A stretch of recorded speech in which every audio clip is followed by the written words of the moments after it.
Қалам сүресі. Рахман, әрі аса рақымды Алланың атымен бастаймын. Нун, қаламға және қалам иелерінің жазғандарына серт. Уа Мұхаммед, сен Раббыңның өзіңе нәсіп еткен шексіз нығметінің арқасында жын ұрған адам емессің. Шүбәсіз сен үшін қисапсыз әрі толассыз сый-сияпат бар. Шүбәсіз сен теңдесі жоқ ұлы көркем мінез құлыққа иесің. Жақында өзің де көресің, олар да көреді. Кімнің шынымен жынды екенін әлі-ақ көресіңдер. Шүбәсіз Раббың өзінің жолынан кімнің тайып кеткенін, сондай-ақ кімнің тура жолда екенін бәрінен де жақсы біледі. Ендеше, ақиқатты мойындамайтындардың ырқына бағынба. Олар сенің өз сеніміңнен баз кешіп, өздеріне жағынғаныңды қалайды. Сөйтіп есесіне өздері де саған жағынбақ. Ендеше мыналардың ешбірінің ырқына бағынба.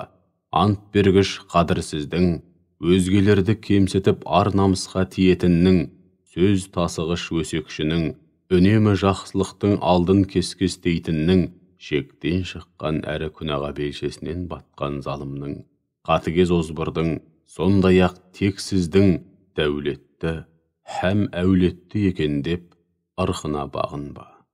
Оған Алланың аяттары оқылып дәріптелгенде, бұлар бұрынғылардың аңыз әпсанасы дейді. Жақында оның танауына әсте өшпейтін қара таңба басамыз. Біз әлгі бау-бақша иелерін қалай сынаған болсақ, бұларды да дәулеті мен әулетіне сеніп тәкаппарланып ақиқатты жоққа шығарған үшін қуаңшылықпен сынадық. Кезінде әлгі бау-бақшаның иелері бақшадағы жемісті таң сәрден тұрып, жан баласына сездірмей, сыпырып-сиырып жинап аламыз деп серттескен еді. Сөйтіп олар еш нәрсені ескермеді. Яғни Алланың қалауын да, кедей-кепшіктерді де қаперіне алмады. Алайда олар ұйықтап жатқанда, Раббыңнан келген алапат-апат бау-бақшаны түгін қалдырмай жалмады. Сөйтіп, әлгі жемісі балбырап пісіп тұрған бау-бақша бір-ақ түнде қап-қара күлге айналды. Таң сәрде әлгі серттескен топ бір-біріне бұлай деп үн қатты. Қане, жинап алмақ болсаңдар ертелетіп жеміс-жидектеріңнің басына барыңдар. Сөйтіп олар бірден жолға шықты. Жол жөнекей өзара бұлай деп сыбырласып бара жатты. Абайлаңдар, бүгін бірде-бір пақыр міскін бау-бақшаға кіруші болмасын. Ешбірін маңайларыңа жолатпаңдар. Сөйтіп бау-бақшаға бірде-бір пақыр міскінді кіргізбеуге белді бекем буып, һәм бүкіл жемісті жан баласына сездірмей жинап аламыз деген нық сеніммен ертелетіп жолға шықты. Алайда бақшаны көргенде, өз көздеріне өздері сенбей былай деді. Шамасы, біз жолымыздан адасып басқа жерге келдік. Жоқ, біз бір бәлеге ұшырадық. Бар өнімнен қағылдық. Сонда араларындағы ар-ожданы ояу турашыл біреуі, мен сендерге Алланы ұлықтаңдар деп айтпап едім. Кезінде мұны ескермедіңдер, ең болмаса енді тәубеге келіп, Алланы тиісінше ұлықтаңдар деді. Сонда олар, уа Раббымыз, біз сені ұлықтаймыз. Расында біз өз-өзімізге қиянат жасадық деді. Содан кейін бірін-бірі жазғырып кінәлай бастады. Өзімізге де обал жоқ. Расында біз барып тұрған азғын екенбіз. Раббымыз бізге одан да қайырлы бақша нәсіп етеді деп үміттенеміз.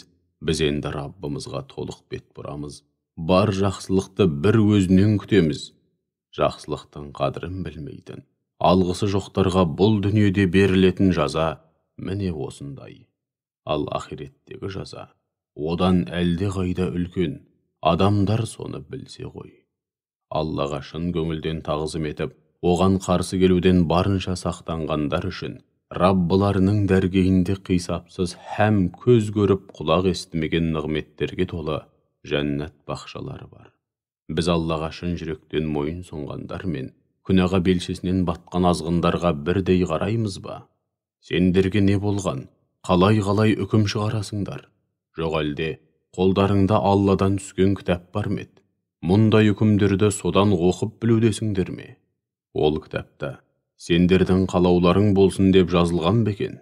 Жоқ әлде онда сендер не нәрсеге қандай үкім шығарсаңдар солай болады деген қияметке дейін күшін жоймайтын өздеріңе берген сертіміз бар ма еді? Олардан сұрашы. Араларында әлгіндей сертіміздің бар екеніне кепіл бола алатын кім бар екен? Жоқ әлде олардың Аллаға тең көрген бір қатар құдайлары бар ма? Һәм олар әлгі құдайларынан қалағандарыңды істеп өз беттеріңмен үкім шығара аласыңдар деген кепілдік алған ба екен? Егер айтқандары рас болса, қане, Аллаға тең көрген әлгі құдайларын көрсетсінші, көрейік. Күндердің күнінде ақиқат анық болып көрінеді. Және іс насырға шабат, сонда күллі жаратылыс құдіреті күшті жалғыз жаратушыға сәжде етуге шақырылады. Алайда тіршілігінде өз еркімен сәждеге бас қоймағандар сәжде ете алмайды. Үрейге толы көздерін жерден ала алмай, сор жеңіп әбден қор болады. Олар дүниеде есен сау жүргенде сәжде етуге шақырылатын, алайда оған мүлде құлақ аспайтын. Олай болса, осынау қасиетті сөзге, яғни Құранға сенбегенді маған тапсыр. Ондайларды білдірмей, аңдамаған жерден бірте-бірте құрдымға батырамыз. Мен оларға тек мұрсат берудемін. Менің тұзағым, яғни кәпірлерге қарсы қолданатын шараларым қалт жібермейтін өте берік. Уа Расулым, жоқ әлде олар саған әбден қарыздар болып, еңселерін тіктей алмай қалатындай дінді насихаттағаның үшін олардан ақы талап етіп жүрмедің? Жоқ әлде ғайып, яғни тағдыр сынды жан баласы білмейтін нәрселер солардың қолында болып, адамдардың тағдырын енді солар жазам екен? Уа Мұхаммед, алайда сен сабыр сақтап Раббыңның үкімін күт. Балыққа жолдас болған кісідей, яғни Юнус пайғамбар сияқты болма. Ол кезінде зар жұтып Раббысына жалбарынған еді. Егер оның дұға мінәжаты дер кезінде қабыл болып, Раббысының рахымы түсіп медет бермегенде, жазғырылған күйде шөл далаға шығарылып тасталар еді де, ешкімге керек болмай, сонда жападан жалғыз қалар еді. Алайда Раббысы оны арнайы таңдады да, ең ізгі құлдарының бірі қылды. Ол кәпірлер үгіт насихатқа, иләһи нұсқауларға толы зікірді, яғни Құранды естігенде, көкіректерін ыза кек кернеп, сені көздерімен ішіп жеп, мұрттай ұшыра жаздайды. Яғни олар саған сұқ көздерін қадап, көз тигізіп, тіпті қолдарынан келсе бір жолата құртып жібергісі келеді. Һәм сен жайлы, шүбәсіз ол жын шайтан ектеген мәжнүн деседі. Анығында ол жын мен адамзат сынды саналы жаратылысқа арналған үгіт насихатқа және иләһи нұсқауларға толы кітап.